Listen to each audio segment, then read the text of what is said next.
Welcome everyone to another awesome episode of the Average Ontario Anglers Fishing Podcast. Today we have a super cool episode all about frog fishing. It is summer, finally. I know we've been super stoked the last few episodes about, it finally being summer. For a lot of people that are fishing in Ontario, summer is one of the best times of year because not only do you have time off, usually your vacation, but it is one of the best times to target one of the funnest fish in Ontario to catch, and that would be the bass, largemouth and smallmouth bass. Today, we're going to talk about largemouth bass, and we're going to talk about frog fishing, which is one technique that is probably one of the funnest ways to catch a bass, in my opinion, and a lot of people's opinion. So we're going to talk about that. But before we get into the main topic, we have, as tradition states, an interesting fishing fact. And to handle that, we have the man with the mustache and the beard, Andrew. Well, in Monty Python fashion, and now for something completely different, we're not talking about bass at all. Now, when I say the word barbel, what do you think of, Jesse? You've been going to the gym recently. Are you thinking of pumping the iron? I think of those weird fish from England. Like the arowana and stuff. Those aren't from England. No, those fish, they're called barbel or something. They look like suckers almost. Oh, like fall fish kind of thing? Something like that, yeah. So the barbel is part of a fish anatomy. You catch carp and stuff like that. A crucian carp has little barbels and stuff come off of it. You might think, what is this guy talking about? A barbel is what we often call whiskers on a fish. Like the catfish, it has those long whiskers. Now, the actual term is a barbel. Now, you could say that Jesse has a barbel because the word barbel comes from the Latin barbula, meaning little beard. No, it does make sense because these fish, oftentimes they have the barbels coming off of the bottom, like the arowana, like some of the carp and stuff. The carp will actually have maxillary barbels. That's actually on either side of the mouth, just like a catfish. Those are maxillary barbels. But when it comes off of the chin, catfish also has some smaller ones that come off of their chin, essentially. And those are the classic, barbels, which is where that term comes from, little beard, the mandibular style. But there are also some fish that have them coming out of the nostrils. Now, there are a lot of different fish that have them. There are catfish. There are certain species of sharks that have them. Zebrafish. There's a whole bunch of different stuff that can have them. Now, I didn't know for a long time exactly what they did. Do you know what purpose those things serve, Jesse? Besides looking real cool. Well, I don't know. Is it something to do with sensing things? Yeah, because I was never sure. Is it tasting it? Is it smelling it? Is it sensing electrical, kind of lateral line stuff? Yeah. Is it sensing electrical impulses? I didn't know. So it's not, and I thought maybe it was two of those things maybe. So it's actually tasting. It's not just a smell in the water. It's actually tasting the water. And it's actually incredible because the amount of taste buds that they have. So for instance, on a catfish, the catfish can have up to 25 taste buds, essentially, in 1 square millimeter of their barbel. Wow. A bullhead catfish. Now, to put that in perspective, guess how many taste buds we as humans, on average, would have in 1 square millimeter of our tongue?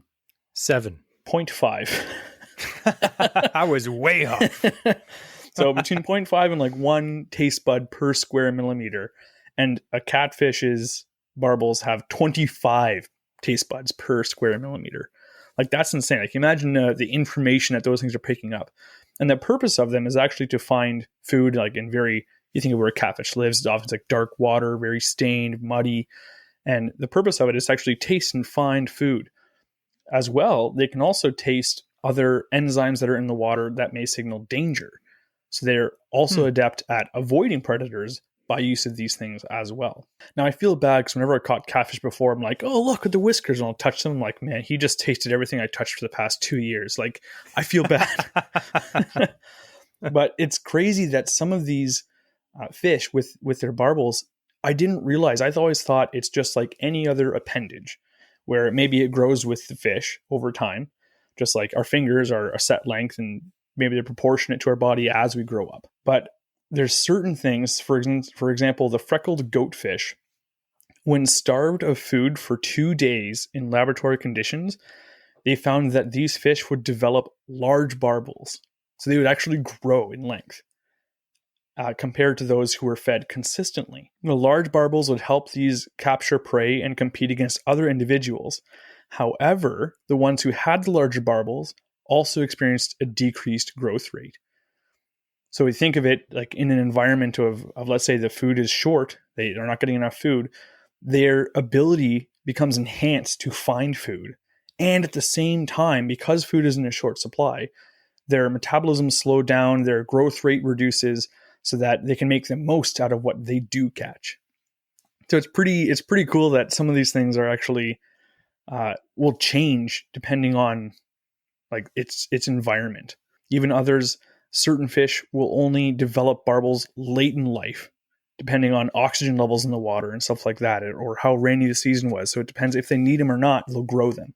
But sometimes they won't even have them, the same species of fish. So this is just a few of the cool things that I found. But I must say, Jesse, for both of us having beards now, I know that, especially in mine, things can get caught. I'll like eat a nice meal and I look in the mirror and I have like, the flavor saver. There's bits of stuff caught in the bottom.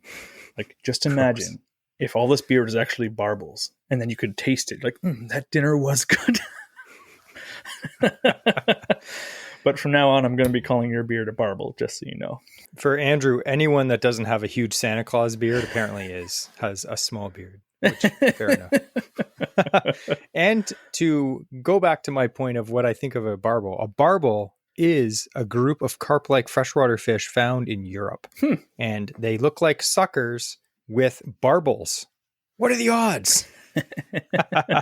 It's like one of those weird European fish that they like, they don't have cool fish like bass. So they're like, we'll catch these suckers with barbels on them. That's cool. Yeah, they only have perch that are 17 times the size of ours. Yeah, that was an interesting fact. The last time Andrew did an interesting fishing fact, it was more funny. It was the one about Disneyland. That's pretty good. This one was more educational. I like both of them. That was good. If you ever see Andrew in the wild, make sure to go up and pet his barbels. Oh my word. That's the worst sentence that's ever come out of your mouth. No, it's not. Believe me. And entered our listeners' ear holes. I am so sorry. Speaking of holes, one of the best places to throw a weedless frog is right into a hole in the lily pads. And this week, we're actually going to talk all about frog fishing because it is one of the funnest ways to catch a bass, in my opinion. What would you say, Andrew? Best way to catch a largemouth bass. Most exciting anyway. Yep. I definitely recommend throwing lures at, movies starring Shia LaBeouf in his younger years about digging holes in a farm. Yeah. You're like, we're going to talk about holes. I thought you were talking about the movie Blockbuster that bombed. Oh, okay. No, we're not talking about that. But we are going to talk about bombing frogs into lily pad fields. Good See segue. That was a good segue. So anyway, I thought we could talk about that because we've had over the years, we've been doing Instagram for 5-6 years now for the fishing one. And over the years, I've had so many people message us and say, or like on a post and comment and be like, I've tried my hardest and I cannot catch a fish on a frog. I don't know what I'm doing wrong. We were just fishing with someone the other day and they were like, you know what? I've never caught a fish on a frog. And it's just because it's not something that they have confidence in. And it's not something that they probably fished for that long. And maybe they were in the wrong area. Let's make it happen for you guys this year. If you're someone that is a frog fisherman, this is probably just going to be all information you've heard before, but we'll try to make it a little bit entertaining for you. But if you've never caught a fish in a frog or you find that you just suck at it, we're going to give you some tips. We're also going to go into a little bit more bougie intermediate tips for you guys that already do have a bunch of frogs. So I'd start off by saying me and Andrew have been frog fishing for a long time. We absolutely love it. And oftentimes we try to force that bite whenever we can. If we see lily pads, I don't care. We're chucking a frog there. Even if they're not biting the frog, we're like, come on, just eat it. Because I always say to Andrew, I'd rather catch one on a frog than 10 on a stick bait. It's just so much more exciting. It's so much fun.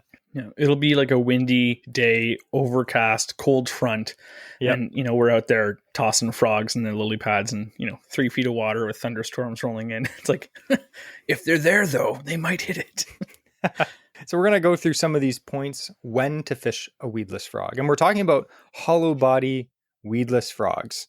But we're also going to go into a bit about soft plastic frogs as well that aren't hollow. We're just going to call them soft plastic frogs. But we're going to go into when you should fish these, where you should fish them, because there's a few different spots that I think some people just don't really think that, I don't think you should throw a frog there. You could throw something else that's easier, but throwing a frog in some of these spots that you might not think of, it's actually very effective and very cool.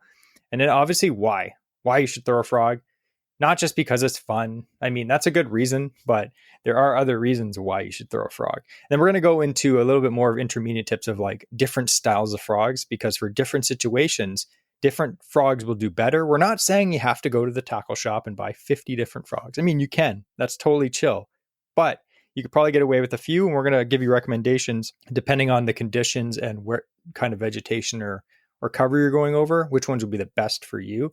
And then we're going to talk about kind of going into more the beginner side of it. If you've never caught one on a frog, what are some tips to get you started so you can get your first one? But before we get started, I thought we could just read a quick message. Makes my heart warm when I read messages like this. So I got this message from R&V Adventures. So Rob and Vicky, they've been following us on Instagram forever, and they've been listening to the podcast every single week. We really appreciate it. And she actually just posted on Instagram, Vicky, that she caught her first frogfish ever last weekend. Nice. Congratulations, Vicky. Yep. Awesome. I remember my first frogfish. I was stoked. It was like textbook, and the fish smacked it, and I actually didn't miss it for once. I was like, yes, it was perfect. So yeah, it's fantastic when you see anglers try, like, again, these guys, they've been fishing for a long time, but trying a new technique, finally getting that fish down, that's a huge accomplishment. So congratulations. Again, if you guys have a cool message to send us about, something that you've tried that we've been talking about, definitely shoot us a message, and we'd love to hear it for one, and we might read it on the podcast as well. So big congratulations there. We're going to help everyone be like Vicky. You're going to be like, every time you cast a frog, be like Vicky, be like Vicky. Yeah. And if you want to falsely attribute your success to what we talk about and what you hear from us, by all means, we'll accept it. Like, yep. I heard them talk about it. That's why this happened. Like, it's not, but sure. So let's get into when would you chuck a hollow body frog or a frog on top of the water, Andrew? When? Don't say all the time. I knew he was going to say that. As soon as frogs are out, once the frogs start emerging and there's frogs that are out there, as soon as the frogs are out, which is pretty much bass opener, there can be frogs out in the water depending on, how the temperatures were that year, but usually they're already coming out. All the way into the fall, you can have success. Usually it's going to be in that really hot summer days is when they're going to be really effective. But yeah, I'll always give an attempt, because sometimes they'll hit that perfect zone where the frogs are emerging, and that's what they're feeding on, is frogs. Yeah. I'd say frogs too are very situational, like when you throw them. So like if it's very cold in the fall and you see lily pads and they're like half dead and it's in 2 feet of water, there's probably no bass in that area. Yeah. So that's not a good time to fish them. So I guess the best time to catch them, like Andrew said, is when bass are in shallow-ish cover, lily pads, docks, overhanging trees. When bass are up shallow and they're willing to hit a topwater, which is usually in Ontario in the warmer months, we're thinking like from pretty much June to September generally, I'd say, frogs can be fantastic. So that's the when. And Andrew's original answer is anytime. Disregard that. But yes, anytime you can. I'll usually try. It was like going bass fishing. I'm going to try a frog just to see if they happen to be biting it. If it's one of those weird days, and they are, usually they're not at, when I'm trying to fish that, and then I'll change it up. But I'll always give an attempt, because like Jesse says, I'd rather catch one on the frog than 10 on a stick bait. Yeah. And I will give everyone listening this disclaimer though. One of the biggest not good things to do when you're frog fishing is trying to force a frog bite. Me and Andrew have done this many times. You'll waste a lot of time trying to get the bass to get a frog, because it's so exciting. You want to chuck it out. You want to see that explosion. You love fishing in the shallows, but sometimes the bass just don't want that. So we're going to kind of talk about some different situations where, when the bass are actually hitting topwater frog, and that's when we're going to fish them. But if you're fishing and you just, it's a cold front, or the fish just aren't willing to attack anything on the surface, switch it up, maybe flip a jig, flip a plastic bait in there, a Senko, something like that. Switch it up to catch fish. Don't try to force it. That has been a waste of many of me and Andrew's days trying to do it. It is fun, but that's just a disclaimer. But we're going to talk about when they are hitting topwater. So where? my favorite place to catch frog fish is in lily pads. That's a classic, right? You know, you're paddling down the river, you're driving down the river in your boat, and you just see this little bay full of lily pads. As far as the eye can see, like we fish some of these areas in the Kawarthas, big lily pad beds. You couldn't cast, you know, a quarter of the way across them. It's just like massive amounts of lily pads. And the best ones are in deep water. Sometimes you'll see lily pads in like, you know, 6 inches of water, a foot of water. And you're like, okay, there could be a fish in there. Definitely. Bass can be in 6 inches of water. But you know, you see those ones that are in like 6, 7, 8 feet of water, and it's like the water underneath is like black. You're like, and the pad is like the size of dinner plates. Yeah. That's the ones. So around lily pads, around bulrushes. I know Andrew is a huge fan of fishing around bulrushes. Like if we see bulrushes on a lake, Andrew's heading that way. He loves chucking stuff in those. And bass will oftentimes be in there. Grass, where it lays down flat across the top of the surface, it doesn't oftentimes grow super thick, but it's really annoying to cast almost anything else through it because it just wraps around your line and your bait. But I love fishing, like it affords a lot of surface cover, and the frogs fish over it really, really well. So grass is another one where I will always throw frogs at that.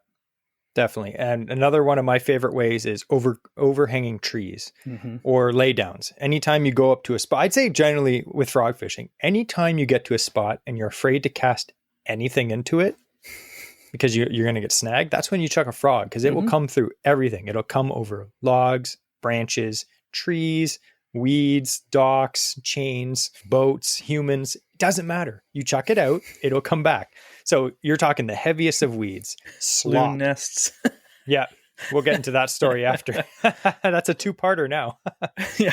So that's where you're going to chuck a frog. You're going to chuck it where basically nothing else can go, but not always, because we're going to get into that. Now, Andrew kind of went into why you chuck a frog. Like we said, they're completely weedless. Depending on the frog, you can cast them where you can't chuck anything else. Sometimes we'll fish slop beds or just like cheese mats. You ever see the cheese mats and it's just this floating green, yellowish, foamy crap sitting on top of the water, and you're like, I don't know what's under that. But usually if you chuck a frog on top of that and reel it slowly over, you'll make a line behind it. You ever see like, you'll go past sometimes the cheese mats and you're like, someone's been fishing here, and there's just lines across it because someone is casting a frog. Yeah. Those bass come up with and the they just duckweed too. Like the duckweed will just leaves nice lines, and it's cool. It's rare to find it here in Ontario, I find, but when you can find a nice bay or something that has that duckweed and you're casting, you can see exactly what areas you've covered. Yeah. You're like, oh, fan casting, but like I'm spreading this part like 2 feet every single cast in a nice arc. It's perfect. Yeah.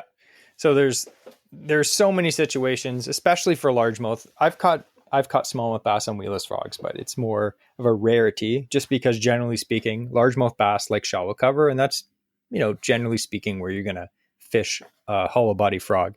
So I thought we could just go into quickly different types of frogs. Now, me and Andrew became obsessed with frog fishing many years ago. I kind of got Andrew more obsessed into it because he grew up not fishing as heavy slop as I did. I grew up fishing in like Pigeon River, where it's all slop, if you've ever been there, but it's all lily pads and slop and cheese mats, and you literally can't cast something that's not weedless generally. And I grew up fishing Algonquin Park rocks. Yeah. Like, so the opposite. Yeah. So we've tried so many frogs, like I have personally over the years, and so has Andrew. We've bought different kinds, and we love buying new lures and trying new things. And when it comes to frogs, they're all the same. They're all very similar, but there are some differences to make different frogs better at different things. So I thought we could talk about a bunch of different situations and what frogs would be better to use. So we're going to talk about slop and cheese mats. That's the first one. We're going to talk about popping frogs. You know, see the frogs with the popping face on it. Looks like their face got punched in. And we're going to talk about walking frogs. And then we're going to talk about like general purpose frogs. And then the last one is going to be a soft plastic frog, like a soft, you know, dense, squishy frog that me and Andrew have actually been doing very well in this year. We're going to talk about that a little bit. So when it comes to slop, we were talking about that before, like the cheese mats, the thick slop. Oftentimes the slop is, cut up chunks of weed that, you know, the boaters whipped by, chopped it up with their motor, and it all kind of flows into a bay or by some docks. oftentimes it's lily pads coming up with that crap mixed in, and then you got cheese mats. It's basically a thick mat of dead or, growing vegetation on top of the surface. And sometimes that stuff is actually thick. Like, I know me and Andrew have done a little bit of snorkeling, and you'll dive around that stuff, and oftentimes you'll be like, there can't be anything under that. And you look, and it's just like a cavernous hole underneath. It's all a whole like, other world. Yeah, it's a whole other world. And those bass, especially in the summer, like, Andrew, why are those fish under there in the summer? It is so much cooler under there because that full cover onto the surface of the water is reflecting all that sunlight away. So it's like 2 degrees colder underneath of it. It's also a complete like cloaking device to protect against ospreys and stuff like that. So it is super secure. And oftentimes when the water temperatures are creeping above the preferred temperature, finding those places that are a little bit cooler are prime. Yeah, 100%. Like, we were out fishing the other day and we saw an osprey. Remember that? Yeah. And he was just hovering and then dove down, came up. He actually came up with a pretty sad sized fish. I don't know what it was. I always like just want to see them pull up like a 2-pound bass. Like, yeah, he did it. This thing dives in the water and comes out, and it had like literally a 6-inch fish in its talon. I was like, sad. I saw one get a 2-foot pike one time. That was cool because like you can see the bird struggling. This pike flopping underneath of it. Yeah. So again, ospreys are, an actual threat to most size bass. So especially on a clear day and there's no wind, slick, calm, those bass are going to look for cover. And if you have a full canopy of lily pads and slop on top of you, there's no way a bird's going to be able to see you, let alone dive through and grab it. So when it comes to fishing slop, I know Andrew has his favorite frog, and it has become my favorite slop frog too. So why don't you talk about that and why essentially it's the best slop frog that you've used? Yeah. So it's the Scum Frog launch frog. And the reason why I really like it is the hookup ratio, first of all, is really good on them. Their hook points are upturned a little bit, and you might think, oh, it's going to get hung up a lot, but it doesn't. I'll go into that in a bit too. But the hook points are upturned a fair bit on this frog, and they're big. They're like 5/0 hooks on these things. So when bass are coming through cover, their aim is sometimes obstructed or not as great. So having something with a better than average hookup ratio on a frog is ideal. They're also very heavy.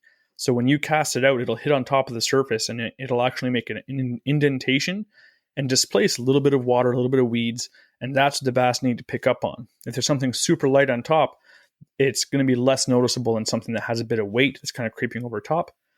And it also has a very flat bottom. So when you cast it out, it just like slaps like a pancake on like a wet frying pan. Like that's what it sounds like. And it lands on top of that thing. And you can kind of pull it forward. And it has that weight to be noticeable to these fish. And it also casts really far if you need it to, or if you want to do shorter casts very accurately because it's loading your rod well. And that internal weight actually makes it land belly down like almost every single time. So those hook points stay up, so it doesn't get snagged on a lot of stuff. So those are some of the reasons why I think it's, I would say, the best slop frog you could probably get. Definitely. And we've been using them probably the last 3-4 years, whenever they came out. And now they have 2 sizes too. They have the big size too, and then they have a small one too, which honestly, the smaller one is actually my favorite, that size. I find in Ontario, a lot of the frogs that all these, bass manufacturers make, they're more focused on like American bass fishing, which generally is just like a bigger size frog. I'm not saying you won't catch fish in Ontario on it, but oftentimes the more slightly compact frogs do better in Ontario, I find, especially on pressured lakes. I don't know. I've just found, like, for instance, here's 2 frogs here. They're from the same manufacturer. One is 1/2 ounce, one is 5/8. They're slightly different. The other one's like maybe 1/2 inch, 3/4 of an inch bigger. Depends on the day which one I'm going to throw. But sometimes those small ones, they just do really, really good. So Andrew's favorite is the launch frog from Scum Frog. My new favorite, and it's just slightly different than Andrew's, and it's a different price point. So the launch frog, they're about $13. I think you can pick them up. I think last time I was at sale, they were like $12.99, something like that. They're not terrible. For what you get, it's worth the money. But if you only have a few bucks, this is the Trophy series, which is also Scum Frog. It doesn't have the titanium or tungsten weight inside of it, but it has very big hooks, really cool paint jobs. Not that it really matters, but it's a lot cheaper. I think they're like $9, something like that. And these days, honestly, everything's going up in price. And it's just like for $9, you get a really good frog. I've caught a ton of fish on them, and they do the same thing. It's very flat bottom. Mm-hmm. So when you cast that on top of the slop, like Andrew said, it just sits on the slop. Now, Andrew made a point. He said that it sits flat on the slop. Now, why is that important? So many other frogs that are, let's just use this Booyah Pad Crasher. They have like a V hull, like the bottom isn't flat, the belly, it's more like a V. That makes them really good for walking back and forth in the water. But unfortunately, if you chuck this on top of slop, it'll actually lean to one side. It won't sit flat because the bottom is like a V hull of a boat. It'll actually like lean to one of the sides, and the hooks are on the side. So oftentimes you'll pick up a bunch of weeds on it. Mm-hmm. Even though the hook is pressed against the body, all kinds of stuff gets stuck in between there, and you'll end up picking a bunch of stuff up. And then throughout your day, you're just going to be picking stuff off your hook. So if you're fishing slop a lot, and that's where you're fishing that day, a flat bottom frog is awesome. There's tons of flat bottom frogs. Like Bobby's Perfect Frog is another amazing one from Snag Proof. Mm-hmm. But definitely check out the scum frogs. I really like how soft they are. They're soft. So soft. They collapse so easily. The hookup ratio is very good. Yeah. One other thing I really like about them too is some frogs, if you ever fished them before, you'll get a hit or it'll get caught underneath the lily pad. So you pull it and it kind of dives underwater, and then it's not sitting right in the water. So you got to get it back. You give it the squeeze and it squirts the water out its butthole. It's not a big deal, but that's what you have to do with the scum frog, because it has an open back. Like it's a full open hole. It's not like trying to be sealed at all, but it's designed to actually sit. And even in like open water, it'll still float. It can get submerged, taken out, whatever, and you cast, and it's draining itself constantly. So if you are fishing some cover and your line gets caught, or you're fishing around weeds and it's rolling a bit or going under stuff, or you're getting some light strikes or whatnot, it will just resurface again and not be filled with water, which is just another little thing, but it is kind of nice. Yeah, every time you cast, the water just shoots out of it. It's perfect. So the next thing we're going to talk about, so we talked about slop. Those are our favorite slop frogs. And these slop frogs, I'd say the advantage of them would be like I said, they're flat. They have a lot of like push down on the mat, like Andrew said. The disadvantage is they don't walk very well. Mm-hmm. And walking a frog is when you give it short twitches and it actually zigzags back and forth like a spook, which is a very awesome technique. These frogs don't walk very well. You can get them to walk, but it's a lot more difficult. It's real hard. Yeah.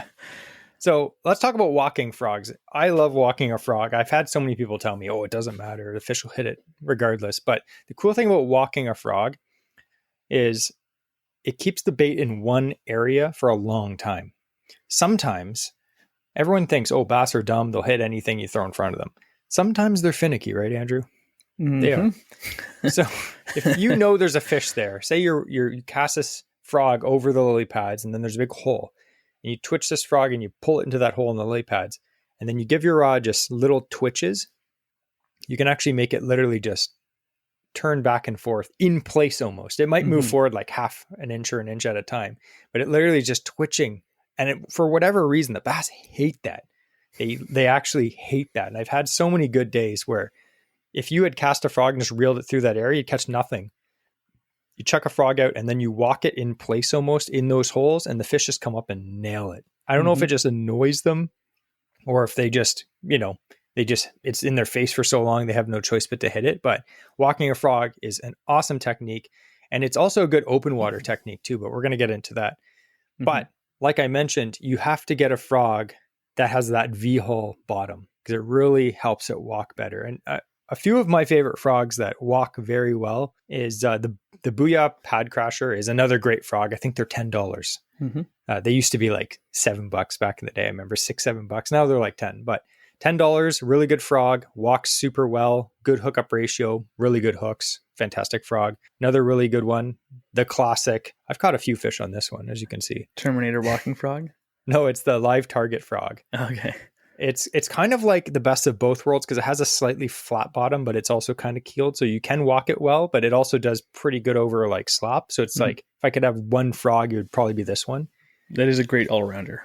Yeah. But like Andrew said, the one of the best walking frogs is the Terminator walking frog. It better walk good because that's what its name is, but this is the bigger one. These walk so easy. I could teach anyone to walk this frog if you've never walked a frog in literally 3 minutes. Just short twitches on the rod. this thing just goes back and forth like that. Another one that walks really, really well is the Z-Man frog.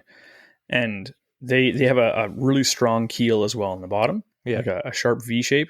And they, again, what I like about those is very, very soft. So the hookup ratio I found has been excellent on those as well.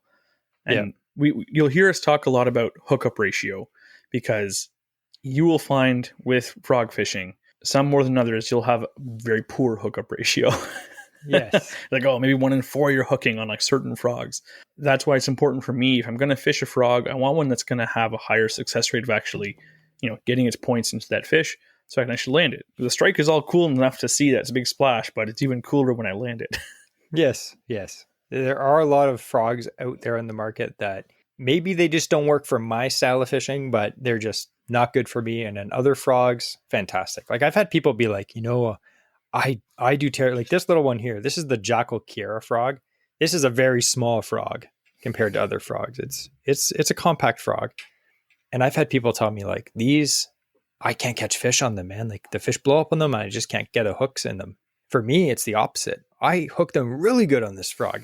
And I think it has a lot to do with the mechanics of your hook set, how long you wait, the way you fish, the rod you're using, the line you're using, all that stuff. So you have to find a frog that works best for you. What works for your buddy may not work for you, and vice versa, right? So you may have to go to the store. I know this is bad, but you may have to go to the store and buy a bunch of frogs, see which ones you like better. Tell your wife or your husband that I said it's okay. But getting back on the topic of walking, here's a little tip. This isn't anything new. Now look at this frog. I'm going to describe this frog. Most frogs, I'd say, are 2.5, 3 inches long. Andrew knows where I'm going with this. This is the Spro King Daddy. This is the largest hollow body frog that you can buy, I'm pretty sure. There is another one, but that's the biggest one I've ever seen in Canada. There's another one, I can't remember. It's designed for musky fishing. Oh, wow. This is basically, it's a 1 ounce frog. It's huge. It's probably 2 to 3 times larger than most normal frogs you fish. We actually bought these for musky fishing because we fished this small river and it's full of muskie, not big ones, but it's full of muskie and they always bite off our bass frogs. So Andrew's like, let's buy these big frogs. We'll put wire leaders on them and we'll fish for muskie. Now, has that worked yet for us? No, we've only done it once or twice. I've had a few bass blow up on this, have not connected, but this year I really want to do it. But I'm showing you this frog because as you can notice, the legs are different lengths. I've cut the legs at different lengths. One is very long, one is short. That difference in drag behind the frog really helps it start to walk better. So if you're having trouble walking a frog, cut one of the legs slightly shorter, the silicone leg slightly shorter than the other one. And I find it does help it walk a little bit better. If you know how to walk a frog good, I don't really think it matters. I don't generally do this, but just to show for, you guys, that is one way if you're just getting started that will actually help. If you have a good walking frog, I don't really think it makes a difference. So, and the reason why that does help is because it has longer legs on the one side, it just has increased drag. So if that frog is pointing directly at you when you twitch your rod, sometimes you'll have it'll just pull straight. But if there's a bit more drag on one side, it will make it want to turn. So as soon as the line goes slack, it kind of coasts. Once the frog is at an angle towards you, no matter what, it's going to start twitching. If you're twitching it properly with a slack line, it'll just start changing direction. So it's just to kind of get that initial right after the cast, that first twitch, you can get it going sideways right away. Yeah. And like I mentioned, the one application is if you're fishing holes in lily pads. That's great. Like that's frog fishing for me is fishing lily pads, but we've had really good success in open water. Now, like I mentioned at the beginning of this episode, there are certain situations or circumstances that you might not grab a frog first. You might be like, you know what, I'm going to chuck a popper here. I'm going to chuck a Zara spook here or jitterbug. But there are situations when I will have a frog on and I won't take it off. I love when you're just fishing along the bank and some lures that I just love having on, like a swim jig. I can leave that on all day because I can chuck that over lily pads. I can chuck it over brush. I can chuck it around weeds. It doesn't matter what I come to. I can chuck a swim jig into it. Same with a frog. If you're fishing along a bank and it's heavy vegetation or weeds, if you get to kind of an open water area with a tree hanging over, frogs skip really well. You can skip it underneath the tree if you're decent enough. They're pretty casting. much all belly weighted and they've got big flat bellies usually. So they're really easy to skip. And you can skip it under there, let it sit, and then walk it out like a Zara spook or a walk the dog bait. And when a fish grabs it, just like fishing in weeds, you set the hook and hope you get them, right? Now, ideally, if you're just in completely open water, you're going to want to use something with treble hooks just for hookup ratio. But if you don't want to be switching lures all the time, don't worry about chucking a frog in open water. You can definitely do that. The fish don't care. They're not going to be like, hey, wait a second, why is a frog swimming in open water? Like, they don't care. And your point of, fishing, under trees, like under docks, or even around timber. I love fishing a weedless frog because I'm an average angler, and I can promise you that I do not have the skills of these guys in the Bassmaster circuit where they're like flipping in, and yeah, they'll fish treble hook baits around this stuff, and they never get hung up because they're just super accurate. For me, I will try and skip it, and it's going to hit that water wrong and go 4 feet straight up underneath that branch. But I can just slowly reel in, and the frog will come out usually. So, just for not blowing every single spot you're trying to cast at and having to go in and retrieve your bait, or just the waste of time that is. Frogs, weedless baits, and a frog is a nice weedless topwater. They're really effective for doing stuff like that, especially if you aren't super experienced at casting at structure. Yeah, exactly. Because you don't have to worry. Yeah. You can just tie it on, chuck it out. Oh, I hit a tree. Who cares? Perfect. We always say when Andrew's fishing it, he'll chuck his bait like up onto shore. Mm-hmm. And you might think, oh man, he missed the shore. Like he missed the water. No, he did that on purpose. Like he wants to hop that into the water like a frog jumping into the water. We call it the natural approach. Supernatural. He'll chuck his bait on top of a dock and then hop it into the water. Yeah. It happens. Like there was this one trip, for example, we were fishing. It was bass opener.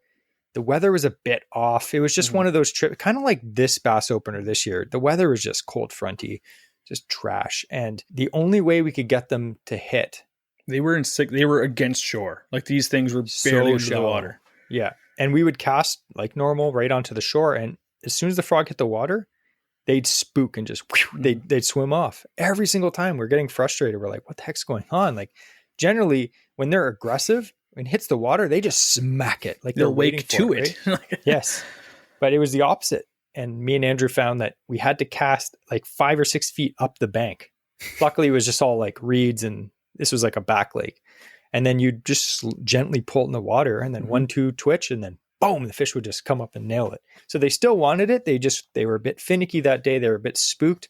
So we had to cast up onto the shore and bring it in. One other place I will say I really, really like fishing weedless frogs is against big rocky shorelines, like the Canadian Shield style shoreline.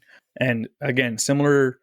I like to cast right on shore, but you'll flip it at the rock right at the edge, and it'll kind of just bounce off the rock. And unlike a crankbait, which its lip will snap off if you try and do that, maybe that happens to me more than I'd like to admit. But weedless frog, like they're just hollow rubber, hollow plastic, and you cast it and it just bounces off, lands nice and lightly in the water. So it's a little way where it never gets hung up on the rock. It's not damaging the frog, and it will always be a nice subtle splash. It's not going to be like falling 10 feet out of the air and slapping onto the water. So it is a little way just to have a bit more of a finesse or lighter approach, but still hit that exact shoreline area you're trying to cast at without spooking the fish. It's not a stress at all when you're fishing a frog. When sometimes you chuck a bait with treble hooks around like timber, say you're chucking like something like a crankbait or something, or a jig, and you're like, I'm going to snag. You just know, like, you have that fear. And sometimes I feel like that fear stops you from fishing certain areas. You're like, oh, that gnarly, log jam looks good, but as soon as I chuck my jig in there, I'm going to get snagged. It's like, it happens. Like we went a bass opener trip last weekend or 2 weekends ago. I lost 2 jigs just like on like super deep timber, and I couldn't get them out. I was like, oh, like that sucks. But if you're fishing a frog, I don't think I've ever cast a frog and been like, I'm not getting that out. Like a few times I've cast a frog and it's like, it hits a branch and then swings around the branch. And I'm like, into a perfect bowline knot. Yeah. I was like, that's not coming out. But generally speaking, unless you're casting up, you can usually get the frog out, which is great. There's no stress. You don't have to worry. And it really, like I said, you have no fear when you're fishing a frog. You will cast it anywhere. It doesn't matter. You'll cast it like over boat chains and like, it doesn't matter. Who cares? We'll cast it like across like just like cattails into the open water, like 10 feet behind them. We're like, we'll see what happens. If I hook a fish, I'm doomed. We'll make super long casts with a frog sometimes. And when it hits the water, you're like, if I hook a fish now, I'm doomed because it's so far away. Guess what happens? You hook a fish and then you're just plowing through the trolling motor just to get to the fish. So that's a great thing about frogs. And I think that's one of the fun things I like. It's just stress free. You're just casting, fan casting. It's great. Mm-hmm. So that would be the walking frogs, which are great in open water, not the best in heavy cover, in my opinion. Now, the next one would be popping frogs, which are very similar to walking frogs because popping frogs actually walk really well if you've never tried it. Because they have an open face, they walk very well and they can be good. It's like a popper, right? When would you pick a popping frog, Andrew, over a regular nosed frog? So from now, I usually go popping frogs if I'm fishing some of those, rocky lakes when it's not covered in weeds, because that popping face will oftentimes it just gets caught on the weeds because it's a protruding leading edge that's just hooking into the tops of the weeds. So if I have open water but a round structure, and again, poppers are ideal where you're not covering water so much, but you're fishing like individual spots. So yeah, I like to fish those, especially around laydowns, around logs, maybe the outskirts, like holes and pockets and weeds if I want to flip it in. But it's never it's not as much of a search bait as other frogs are. That's for me targeting specific locations. And the cool thing about a popping frog is they make a lot of disturbance. So sometimes it's like the opposite of what we were talking about before when the fish are finicky. Sometimes if there's a little bit of chop, like not big chop, but if there's a bit of wind and the fish are still shallow and feeding, that extra pop of you making some disturbance can attract fish from farther away. And that can be the deal too. So a popping frog, I love using them pretty much in anything but the heaviest cover. Mm-hmm. If I'm not fishing heavy cover, I probably have a popping frog on because they walk great. They can be used to fish very slowly and aggressively at the same time. They're just great baits. This is actually one of my favorite popping frogs. Most frogs you buy, they have a popping version of them. Mm-hmm. So if you buy the Spro frog, the bronzeye, they have the popping bronzeye. So even the Z-Man has a popping version, which again, walks really well. Super so soft. Good. So if you have a frog you really like, you just buy the popping version of that. It'll be exactly the same hookup ratio, all that stuff. But again, I've tried a whole bunch of different frogs. This is my favorite popping frog. It's a bit of you won't find this at most tackle shops, but a lot of them have this. It's the Jackal Gavacho. This is a weird looking frog. It almost looks like a weird duck. It has like 3 silicone legs on the back. This is a very, very cool frog. It was highly recommended by a lot of guys. I picked it up, very skeptical. It's amazing. It is the easiest walking frog I've ever fished. Just short twitches and it walks back and forth like crazy. I will vouch for it. Jesse loves it. And he has, when we're both fishing frogs, he has outfished me on that frog. I don't know what it is about it, but he has outfished me using that one. Yeah, it's special frog. It just has a very amazing, this is a Japanese bait, obviously, but I just find that the Japanese baits, they just take every little detail to make whatever the bait is completely perfect. And this frog is that. It's perfect. You cast it out and it sits in the water and you're like, okay, that looks like a normal frog. As soon as you walk that thing, you're like, wow, that's amazing. So if you ever like at one of those tackle shops that has a little bit higher end tackle, check them out. They're not that expensive. I think you're looking at like $15 instead of like $10, but very cool frog. Caught a lot of fish on those. The new Berkley popping frog, I haven't had, again, hasn't been a big frog bite for me this year yet, for hollow body frogs at least, but I did cast it a bit and I am impressed so far with the new Berkley frog as well. I can't remember what it's called. Swamp Lord. Yeah, but I got the popping version of it and it's kind of wider than a lot of the popping frogs I find. Yeah. Like a similar profile to the Terminator walking frog kind of thing. But yeah, it's again, just a bit of different profile if that's sometimes makes a difference in a day, but it does walk well and pops nice too. That is one frog that I'm excited to try this year is the Swamp Lord by Berkley. I picked it up a few times I think at Sailor Ganyons. I'm just squeezing. I'm like, it's very soft too. It's very soft. Soft frog really helps with hookup ratio, right? The last one we're going to talk about, I thought we could go into quick, is just like general purpose frog. Like we mentioned, just to, summarize, flat bottom, great for slop. Doesn't walk very well. V-hull bodied frogs, great for walking, great for open water. Not the best in slop. Not the best in pads. They can do it, but they're not the best. And then popping frogs is when you want a little bit more disturbance, or if you want a bait that walks really good. Now, general purpose, we kind of went into this. My general purpose frog for a long time was the live target frog. These are probably like, you see this frog and you're like, yeah, I've seen those, or I own one. Mm-hmm. This particular white one, the paint on the bottom is worn off. I've caught at least 60, 70 bass on this frog. It's old. I don't fish it anymore. I just keep it just because I'm like, oh, I've caught so many fish on it. And I could probably chuck it again and still catch fish. But the skirt's all like chewed up and the paint on the bottom is like clear. You can see the hook. But these frogs are great. They walk pretty good. Not the best, pretty good. And they fish over weeds pretty good. It's just a general purpose frog. If I had to have one style of frog, it would be this style of frog. The one that I'm fishing now is actually the perfect jig frogs because they're very similar.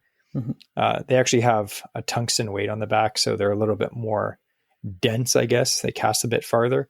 He's got two sizes. I picked up both of them. I've done well on both. They're really nice, yeah. Yeah, and it's just a great frog, really good hooks. They sell them at Gagnon's. You can buy them online. If you go to the shows, any of the like the Sportsman show or the spring fishing show, usually has a sale on. It'll be like buy one, get one free, or, buy two, get three. I don't know. It's something crazy. And every year I buy a bunch. So now I have tons of them, but they're great because a lot of the lakes we fish have pike and we get bit off. I lost 3 of these last year. 3 of them on the same lake in the same week until I started using Andrew's just in case leaders. But yeah. So anyway, those are great overall frogs. Same body style. Actually, this one's got a bunch of pike slits on the bottom too. That's not good. Pike like frogs too, people. So anyway, that is a general purpose frog. It's something you could just tie on and just fish whatever comes your way and you'll be fine. So I thought we could talk a bit about soft plastic frogs because that is what me and Andrew have been killing it on this year. I don't want to sound like the old cream frogs that have like all 4 legs and the big foam belly. I'd say the original like popular one would be like the Zoom horny toad. Yeah. And you're talking about a plastic frog with little kicking feet on the back and they don't float. You basically Texas rig them with an EWG hook or a screw lock hook and you just cast them out and you reel them in right on the surface and the little legs. It's kind of like a floating subtle buzzbait. Yeah. And it's a soft plastic buzzbait more than a frog, or a mix between the two. Yeah. Now, they're awesome. We love them. Another really awesome one that I've done well with is the Strike King Rage Toad, which is the same thing. It's a bit fatter. I like these because they skip really good, kind of more of a wider base. Another really cool one. This is from our buddy Wes at Wham Baits, the Whamphibian. These are slightly different than like a Zoom horny toad because the legs are more like little ribbon tails on the back. So it is very subtle. I do like it, especially in like calm water. Caught a bunch of fish on those this year so far. You can use these as a swim jig trailer or whatever, chatterbait trailer as well. So it's very versatile, but that's something cool as well. But the one that we've been slamming them on this year, you guessed it, Z-Man. Z-Man has to sponsor us one of these days, but Z-Man, the goat toads, these are awesome. I'll show you why. Hear this crinkle? This is goat toad ASMR. Fresh package opening. Oh yeah. Oh, so this is the goat toad. You're looking at, I think they're 4 inches long. It comes in a 3-pack and you're like, wow, 3-pack. That won't last me that long. Well, they're made of Elastec and they stretch to about 2.5 feet. I have had one of these tied on since last year. The same one on the same hook. I caught a bunch of fish last year on it. It wasn't a lot, maybe like 10, 15 fish. I threw it in my tackle box. And then me and Andrew went out fishing 2 weeks ago for bass opener. And for whatever reason, the bass were finicky, but for whatever reason, they only wanted a white topwater frog. They didn't want a weedless frog like a regular hollow body frog. They wanted the little kicking tail action goat toads. That's all they wanted. And I tied on that same one and we caught, we're not saying this to brag. We were fishing a back lake. The fish were everywhere, but we caught about 80 bass in one day. And I'd say at least 60 of them we caught on these. Oh yeah. They're great. And yeah, I tied one on, got it rigged up, and I didn't change it at all. I had the original one that caught me 30 plus bass or whatever on just that one in a day. And it's still going strong. I'm going to use it again. Yeah. This 3-pack that'll do me for the summer likely. Yeah. And I just bought another 3-pack just because I fish with people and they're like, what is that? I'm catching fish on it. And I'm like, oh, it's a Z-Man goat toads. And I show them how stretchy it is. I'm like, they last forever. And it's $7 for what is it, 750 at sale for 3-pack. So not that bad. You're looking at like what, a few bucks per piece to catch 50, 60, 70, 100 bass on. The only time you'll lose these is when a pike cuts them off. They'll bite the leg right off. But for bass, they work great. And the cool thing about them is not only do they have the little buzzbait kicking feet, which a lot of the, frogs do, but these float. Yeah. Not only do they float with a 4-aught hook in it. Yeah. And not a finesse hook. Like this is a true, the one we really like is it's the Mustad grip pin. So it just holds that plastic really well at the nose, so it's not sliding down. Again, you catch a fish, it's going to be bunched up in a ball. That's just going to happen with the Z-Man. But for just regular casting and stuff, it doesn't shift on that hook really well. And the great thing about it too is we don't need to use, like you can get the dual frog hooks, but we found the best way to fish these is just with one 4-aught like offset hook. You Texas rig it. You can hide the whole eye of the hook in the head of that goat's toads. Get it Texas rigged through. Hook a bit of plastic over top of that hook point, and it just hugs it right to the body, so it's not picking up weeds, and it floats perfectly. It's not like barely floating; it is floating straight up. Yeah, and because it has a single hook, you don't need as heavy. Depending on the cover you're fishing it, obviously still, but you don't need like a heavy duty frog rod to nail these. Dual 4-aught hooks through a fish's mouth, or 5-aught hooks. This is a single hook, and depending on the one you use, again, if you use like the knife point, like Owner or BKK, these like super super sharp ones, if you wanted, it requires less and less effort to get it through, like, and penetrate it into that fish's mouth because just one single hook. And that is a big thing. And this is more a bait that I started buying when I took people fishing that weren't as experienced. Like I took my dad out frog fishing last year. My dad does not use lures. He is a bait kind of guy. He has a few lures that he'll use, like jitterbugs, stuff like that. But weedless frogs, no. So I took him out, Kawartha Lakes, lily pads, and I tied on a goat toad on a 4-aught Mustad grip pin hook. And I said, just cast it out, reel it in. That's it. And he's skeptical. He doesn't use lures like that. And he caught fish on it. So that single hook, like Andrew said, you don't even have to set the hook. Like on a frog, because it has two big, big, thick hooks pointing up, you have to set the hook so hard to get those two hooks at the same time into that fish's mouth.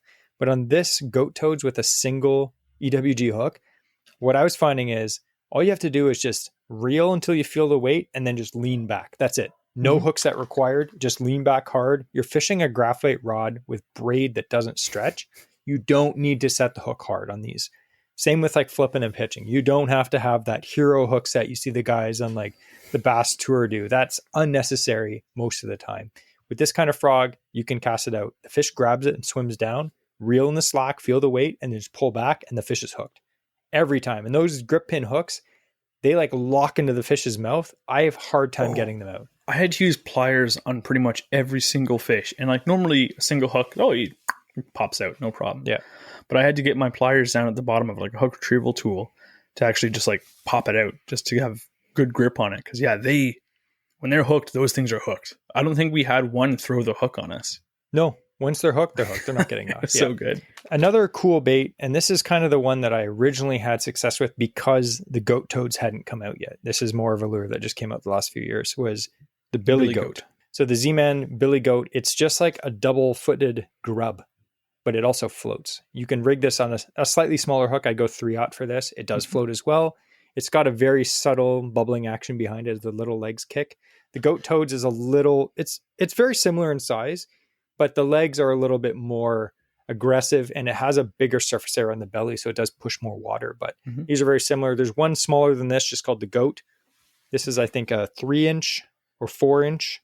This is 4 1/4 inch, and the regular one is 3 3/4 inch. So both sides I've had success with. And if you use a more finesse size 3-aught hook, even the regular goat can do it. Or if you wanted to downsize again, like you could use any 2-aught hook, no problem. But most 3-aught hooks, even the regular goat, will still float. So it's great if you need to go a bit more finesse, if they're not, committing to that larger fish. You're seeing a lot of blow-ups. That's another thing we haven't really talked about with the frog fishing. There are so many days when Jesse will be, casting, or Jesse or I will be fishing a full-size frog, a normal frog, and we're getting a blow-up after blow-up. And it's one of two things. One, we're using the wrong color. We'll switch to white. We'll switch to black, or vice versa. Rarely do we bring out a natural color. Really, it's white or black, and then sometimes that will make them commit. Most of the time, it's size, and so they might blow up on it, and they'll smack it with their tail or their face.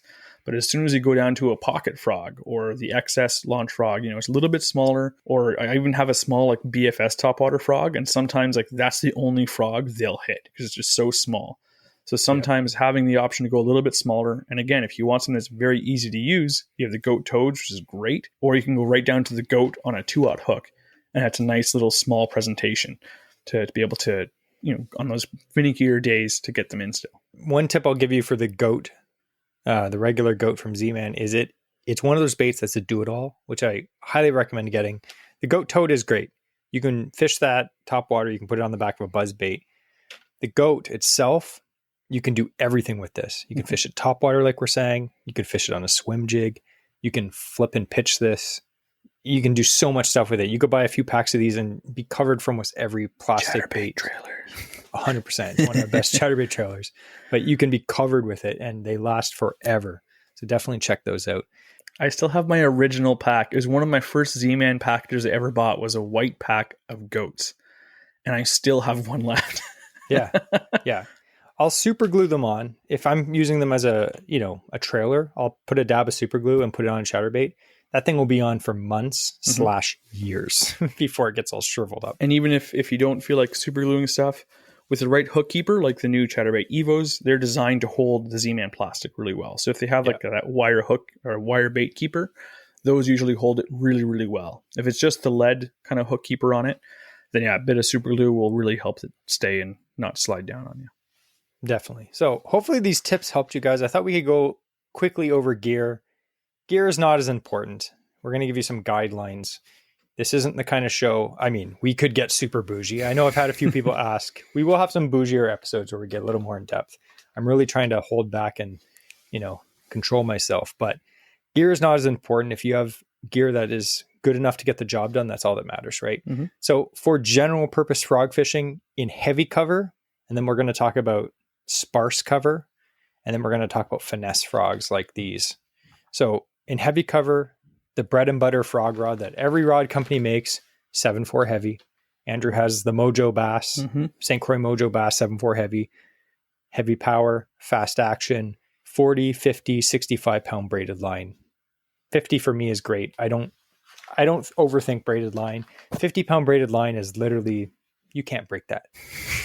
If you're breaking it, you're doing something wrong. Yeah. So, some guys like 65, that's great. Down in Florida, I know they punch and they frog with 80. Do whatever you need. It doesn't really matter. Just you don't want thin braid. You don't want 30, 20, even 40 is a bit borderline. I've snapped 40. I did last week on a frog fish. I snapped it. But 50 seems to be the ticket. Straight braid. Don't worry about leaders or anything like that unless you're fishing on pike. That's in heavy cover. That can handle slop, lily pads, anything like that. If you're fishing more sparse cover, I like to drop down to a medium heavy if I can. If you have one of those, we always say 7 foot to 7'3" medium heavy rods, fast action with braided line, that will handle the more compact size frogs. I'm not saying chuck the big, launch frogs and stuff, but the smaller compact size frogs, if you're using 30 or 40 pound braid, you can still get them out of lily pads if you have to, but it's really good for skipping around docks, under trees, around wood. Anywhere where you don't have to cut through vegetation, you can get away with a medium heavy. Once you slap braid on a medium heavy, it kind of becomes a medium heavy plus almost a heavy. You still get a lot of power out of that rod. And then for the finesse baits, that's Andrew's forte. So he's going to tell you. So I love fishing. If it, again, open water, you can't do too much heavy cover. But if it's like the sparse, small lily pads, or you're fishing around some grass and stuff that's not, going to build up too much in your line when you're hooking into these bass. I really like fishing either on a medium heavy spinning rod, which is fantastic, or if you want to go, if you have a medium action bait caster, I'll even go down to that, or I actually have a medium light. I'll cast some of my really like micro frogs on. But again, you have to be careful as to the area. So yes, you want to fish kind of a smaller presentation maybe, but if you're still fishing heavy cover, I can't go out and use my BFS rod for it, or a medium light bait caster. So that's when I'll go over to a medium heavy or even a heavy spinning rod, you can still cast those lighter baits, but you still have a bit of backbone if you want to fish some of those heavier cover areas with a smaller frog. But usually, again, with those frogs, it's a smaller hook. You don't really have to go beyond a 30-pound test braid if you wanted to, just because you're going to start bending hooks out if you go any more than that and try and pull them out of slop. So there's no purpose to go any heavier than that. And on the BFS, usually, again, I'll run 10-pound tests, but that's usually fishing open water or very, very sparse weed cover if I'm doing that. 10 or 15-pound braid. Yeah. I'd say if you don't have bait casting equipment and you're just getting into frog fishing, if you have a medium heavy spinning rod, like Andrew said, that is the ticket. I actually have the frog rod that I specifically bought for my guest rod. It's a 7-foot heavy spinning rod. It's not a broomstick though. It has a decent like bend to it. And I bought that for finesse musky fishing and frog fishing for guests that don't know how to use a bait caster. And I have a spinning reel loaded with 30-pound braid and it's fine. But a medium heavy can get the job done too. Like Andrew said, can you do it on lighter gear? Absolutely. I've seen Andrew pull pretty big fish out of slop on tiny, tiny frogs on a BFS rod on like 10-pound line. Mm-hmm. Is it ideal? Probably not the most in thick cover. Again, you're going to want, if ideally, heavy power, fast action bait casting rod with 50-pound braid for heavy stuff, and then a medium heavy with 30-pound for everything else. But if you don't have a bait caster, don't worry. You can get one eventually, but do it on a spinning rod with at least 20-pound braid. And don't try to use a spinning rod with some of these double hooked big frogs. Those are not the ones you want to start with. You're going to want to try those Z-Man goat toads or a Zoom horny toad with a single hook. Because that way when a fish grabs it and you set the hook on them, you'll actually be able to get that hook into their mouth with your spinning rod, which is doable. Again, I've posted some posts over the years on Instagram about, using a bait caster, and all these comments on Facebook and Instagram, people being like, oh, bait casters are for stupid people who think they're better than they are and all this stuff. I use a spinning rod and it's just fine. Bait casting equipment for heavy cover is about efficiency. When I hook a bass far away from the boat in thick slop or lily pads, I set the hook, I pull that fish's head above the pads and I just grind it in and it slides across the top and I get that fish in the boat. I don't want to hook a fish on light tackle, like spinning tackle, far away, and it digs down into the weeds and I'm trying to keep it pinned and I have no power with the spinning rod and lose that fish. So if you're trying to, not lose a fish, if money's on the line, say you're fishing a tournament, or you just don't want to lose a big fish, bait casting tackle is the way to go. It's way better. It's like a winch. That's why you can like literally winch fish in. It's better. You can use thicker like line and not have to worry about your rod snapping. It's ideal, but again, you can do it on spinning tackle, so don't be discouraged yet. But maybe this year, if you haven't learned how to use a bait caster, this year is the year to do it. And if you need any advice, definitely shoot us a message. We'll give you some advice. But we don't pick out backlashes, so don't send your reels to us. Don't try it. If we have time for a bit of story time, Jesse, we kind of hinted towards that, fishing on different cover, and we started talking about fishing around loon nests. Okay. So I'm sure if people, who have listened to previous episodes and whatnot, have probably heard the story of Jesse and I fishing a back lake, and I'm casting this frog at the stump, and I'm just casting. I'm like, and I keep hitting the stump, and the wind is kind of blowing it off course. And then we finally motor up on it, and I realize that was a loon nest. And there's a loon sitting like right there. Like I've been pegging this loon in the back with the hollow body frog for like 7 casts, and I felt terrible. It didn't move. It didn't make a noise, nothing. Like it's guarding its eggs, right? So like, oh man, that was bass opener. And so it was, we've seen a few loon nests on bass opener and stuff like that in years since, but I've always been very careful. Yeah. So we were fishing this back leg on bass opener this year, and we're fishing these goat toads. Again, rigged weedless, thank goodness. All of a sudden, I see this up ahead. There's this cool, like, clump of weeds with some lily pads around it and, like, a little stump coming out. I'm like, oh, that looks sick. So I'm just casting towards that stump, and all of a sudden I realize that it's a loon, like, staring me down, like, facing like, right at me, sitting on a nest. I just look over at Jesse. I did it again! And he's like, what? I'm like, there's a loon! So just word of the wise, if you are out on the water, if there's a random clump of weeds and it's bass opener, just be motor around it. Just see if there's a loon on it and don't bother it if there is, because that's twice now that I've been disturbing loons on their nests. And considering they're kind of our mascot, I don't want to be that guy. Yeah. You know, it'd be funny if that loon that you originally smoked in the head like 20 times, he got so mad that he left that lake. He's like, I'm never coming back here. And he went to this lake, this back lake we went into, and he's like, I'll be safe here. And then like 5 years later, they're not too far from each other, those lakes. Like it's definitely within the realm of possibility. So anyway, fun episode. I really hope that if you're not someone who has caught fish on a frog, some kind of frog lure, but a hollow body frog, that this is the year that you actually do it. Challenge yourself, try something new, go a little bit out of your comfort zone. It may be something that you don't have confidence in, but my advice would be if you're going fishing for a day or you're at a cottage or you're camping, tie on a frog and don't bring anything else. Or don't tie on anything else for a few hours. Just try it out. Try it in the middle of the day when the sun's up. Try it in the slop. Try it around docks. Just have fun with it.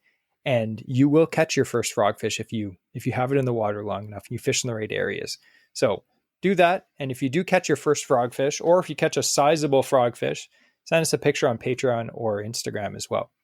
So we'd like to take this moment to thank everyone for listening. Obviously, we appreciate everyone's downloads. We're actually getting several thousand downloads every single week, which blows our minds. It's absolutely fantastic. We do appreciate all the new reviews that we've got. We kind of told everyone to write some funny reviews. We have seen a few come in, but if you want your review to get written, or not written, we're not going to write your review for you. If you want us to read it on the podcast, make sure you write a nice comical or, tear-jerking review that'll make us go, oh, gotta read that. And we'll definitely read it. So we do appreciate that. We also would like to take this moment to thank all of our Patreon members. They are the cool guys and girls who donate a few bucks a month to help cover the costs of the show. There are expenses to the show, obviously. It's not just me and Andrew talking into these microphones every week. I mean, we do that, but there's a lot of other things that we have to pay for that. So we do thank all of our Patreon members for that. On Apple and Spotify together, we're coming up on 500 reviews, 5-star, that's crazy. It's absolutely amazing. It makes us feel so good. So if you haven't given us a review yet, definitely do that. So we are going to end this episode with, as tradition states, the quote of the week. And to do that, we have the man with the mustache and the beard, Andrew. Well, I would have to say that whenever I catch a bass and a frog, I have to jump for joy, like a frog.